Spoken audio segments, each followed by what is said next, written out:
ahora es el momento de escuchar el mensaje de Lidia Josh, ganadora del Premio Phil de Literatura en Lenguas Romances 2020.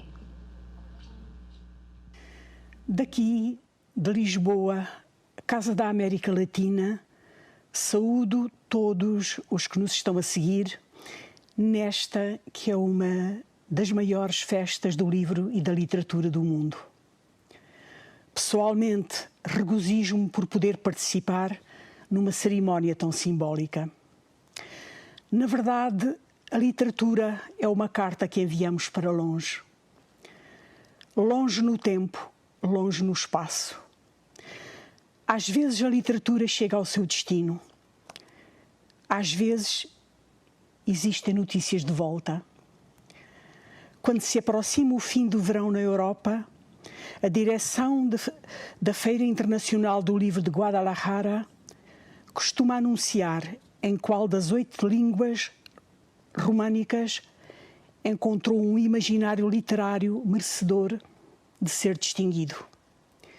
Este ano, pela 4ª vez, em 30 anos, foi escolhida a língua portuguesa. E no destinatário dessa carta estava escrito o meu nome. Obrigada. Para vos agradecer, pensei contar-vos um caso particular, contar-vos como há muitos anos conheci Homero. Homero, nos campos onde nasci, era mulher e chamava-se Maria da Encarnação. Tratava-se de uma senhora idosa muito pequenina, roupa escura, cabelos ralos cor de prata. As suas pálpebras eram vermelhas e um dos seus olhos, vazado, não tinha globo ocular. Sempre sentada e imóvel, só as suas mãos se moviam, tecendo continuamente uns baracinhos de palma. À primeira vista, parecia apenas um resto de pessoa. Mas as crianças sabiam que não era assim e sentavam-se no chão para ouvirem o que aquela mulher analfabeta tinha para contar. Só que ela contava cantando. Cantava com uma voz débil, num vibrato muito fino, muito prolongado. Sem nunca ter possuído um livro, cantava romances antiquíssimos que na sua infância tinha aprendido de cor. Mais tarde, consegui identificar, naquela narrativa sem intervalo nem pausa, romances tradicionais como A Nau Catrineta, A Bela Infanta, A Visita da Noiva Defunta. E nós, crianças, ficávamos presas daquelas histórias cantadas que falavam das batalhas do amor, das batalhas das armas, das aventuras prodigiosas dos marinheiros sobre as ondas do mar. Quando nos cansávamos da sua canção interminável, corríamos pelos caminhos, voando uns centímetros acima do solo. Quando faleceu, vi a sua cabeça pequenina desaparecer sob as tábuas, mas creio ter tido, pela primeira vez, à luz das candeias de azeite, a ideia de que alguma coisa no ser humano triunfava sobre a morte. Hoje, passado tanto tempo, sei que ela foi o último elo de uma cadeia de séculos e tenho a certeza de que essa experiência me ensinou o essencial sobre a capacidade de transfiguração que presida a espécie humana. E penso nela e no mistério do tempo que determina a vida de cada um e como ele nos ata às circunstâncias sujeitas ao correr da história e das datas. Maria da Encarnação foi alguém atravessado pelo fulgor poético que não teve a felicidade de conhecer a maravilha que são os livros. Merecia ter ido à escola, ter aprendido a ler e a escrever, ter tido acesso aos poetas da sua pátria, ter lido Camões, Vieira e Pessoa, ter lido a Ilíada, a Odisseia, a Divina Comédia, Dom Quixote, ter visto Hamlet ser representado. No pátio da sua casa de pedra, merecia ter podido ler em voz alta a ode triunfal e desejar ser a criação inteira com as palavras com que Álvaro de Campos termina esse poema. Ah, não ser eu toda a gente e toda a parte. Merecia, aos 17 anos, ter podido ler o romance Nada, da catalã Carmen Laforet, imaginando-se a jovem Andreia, a que deambulava pelas ruas de Barcelona na ressaca da Guerra Civil de Espanha, e ter podido começar ela mesma a escrever algumas páginas para lhe responder. E merecia tê-las rasgado, porque eram páginas iniciais, ainda não estavam capazes de sair do seu regaço. Ela ainda teria de falar de perto com livros escritos por Goethe, Proust e Virginia Woolf, e Ursenar e Agostina Bessa Luís, e muitos mais. Ainda não estava preparada. Alguns anos mais tarde mereceria ter lido um livro que começasse assim: Vine a Comala, porque me dijeron que acá vivia mi padre, tal Pedro Páramo. Mi madre me lo dijo. Eu le prometi que vendria a verlo enquanto ela moriera. Leria ela. E assim merecia ter acompanhado a deambulação das personagens pelo meio daquele povoado fantasma, e talvez ela sentisse que esse livro lhe dizia inteiramente respeito, porque na sua terra também a porosidade entre a vida dos vivos e a vida dos mortos era total. Porque, tal como no povoado de Comala, ela também conhecera a força da prepotência e a ofensiva divisão das classes. Sabia como as mulheres eram obrigadas a ser mudas e impotentes como as sombras, como as raparigas engravidavam e depois se afogavam de vergonha nas cisternas em frente da casa paterna. Também tinha conhecido merceeiros que possuíam duas balanças, uma para comprar, outra para vender. E uma vez que a vida de todos decorria entre a arbitrariedade da natureza e a mudez da divina providência, a ameaça das penas do inferno andava por toda a parte. Não era exatamente a mesma coisa, mas de Dom Pedro Páramo, aquele que no final se desmoronou contra a terra como se fosse um saco de pedras, ela sentira-lhe as passadas muitas vezes, e o ressentimento que gerava dizia-lhe respeito. Que sábia narrativa! Como ela teria sido feliz por ter encontrado no início da sua vida adulta esse livro perfeito, entre tantos outros livros que leu, se acaso tivesse nascido 80 anos mais tarde.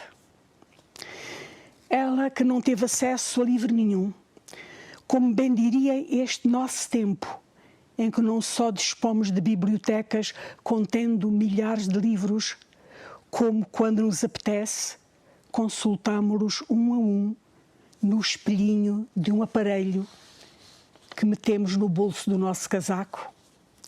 Como ela teria sido feliz por poder dizer, neste tempo de aparelhos de toda a espécie que usamos pendurados do corpo, que se assim o quisermos, todos esses instrumentos poderão ampliar, como nunca até agora, o grande poder da poesia. E ela diria isso porque, tendo ficado imóvel, sentada numa cadeira baixa, encontrou na poesia a sua forma de enganar o destino. O destino queria-a muito velha, muito cega e muito coxa, e ela, vestida de preto, cantava versos sobre o destino dos outros. O que é a literatura, senão a prova de que, além de nós mesmos, através da linguagem, nós somos outros? Sendo essa força da alteridade não só o motor da beleza, como a base da compaixão. Por isso ela, ó mero involuntário, que imagino ressuscitada de modo a ter assistido já adulta à entrada do século XXI, seria a figura certa para dizer àqueles que tenham o poder de decidir que as artes faladas serão o salvo-conduto para a harmonia na civilização do futuro. A arte que usa as línguas. A arte que usa as línguas. Na verdade, no decurso da evolução humana, o marco mais decisivo terá sido, sem dúvida, o processo da consolidação das línguas na sua prodigiosa multiplicidade. E as literaturas que acompanham cada uma delas, sistemas impuros por natureza, onde cabe toda a vida vivida de cada povo e toda a vida sonhada de cada um, e por isso lugares de salvação. Por isso ela, que da mecanização industrial apenas lidou com o vapor e o comboio, se vivesse nestes dias, por certo que se sentiria feliz, por saber que ficaremos progressivamente rodeados de aparelhos cada vez mais aperfeiçoados. E sem dúvida que se sentiria maravilhada com a proximidade de tantos instrumentos preparados para nos ligar à distância, fazer companhia, ajudar a manter em harmonia a nossa vida íntima e manter mais sadio o nosso corpo. Instrumentos novos que estarão por toda a parte e serão um bem porque nos ajudarão a ser menos mortais por algum tempo. Ela não teria medo de que tal significasse delegar nesses suportes artificiais o nosso poder de decisão, nem a nossa autonomia, nem que tais instrumentos pudessem atingir a nossa capacidade de metáfora e transfiguração. Mas acreditaria também que devemos estar preparados para saber conviver com a parte deste novo mundo que significa deterioração. Que devemos estar preparados para a síntese das duas culturas e não para a sua disjunção.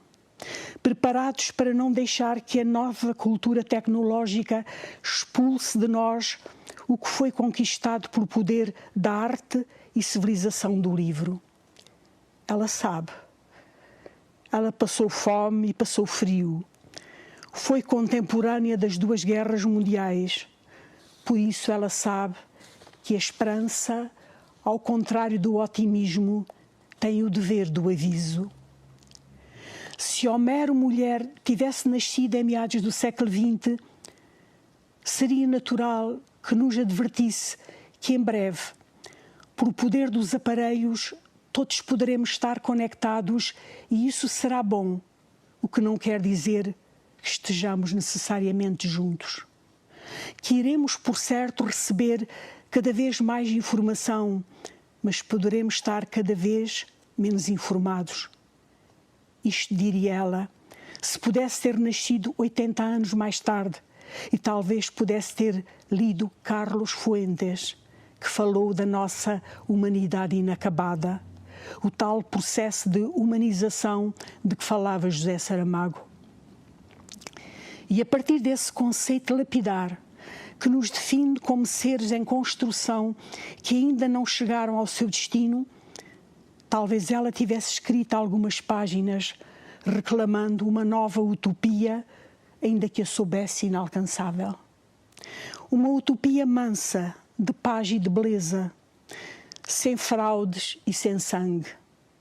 E tendo visto que, de novo, por estes dias, os poderes se iriçam em toda a parte e os países parecem preparar-se para uma qualquer contenda, talvez ela pudesse ler em voz alta para as crianças de agora os últimos versos da Ilíada sobre os funerais de Heitor, que matou Patroclo, que por sua vez foi morto por Aquiles. Leria essa fábula escrita há 29 séculos que anuncia que um dia, levados pela fúria, um após outro, não restarão mais heróis vivos para se assassinarem entre si.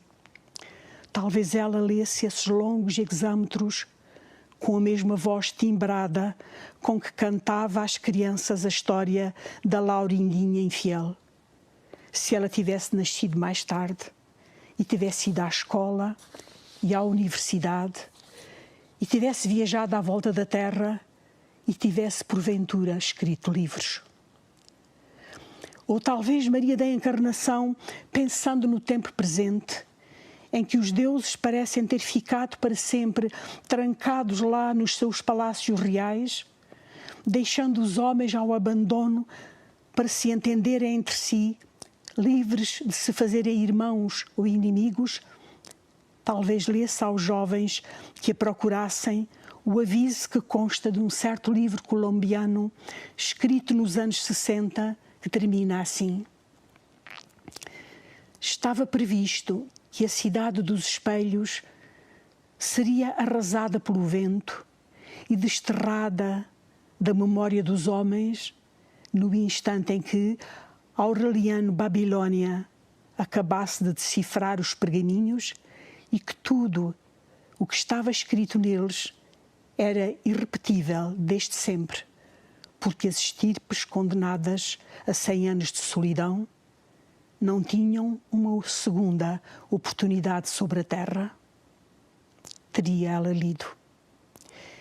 E aí, talvez ela dissesse aos jovens que não se enganassem, que se afastassem de todos aqueles que lhes prometessem felicidade em troco de solidão.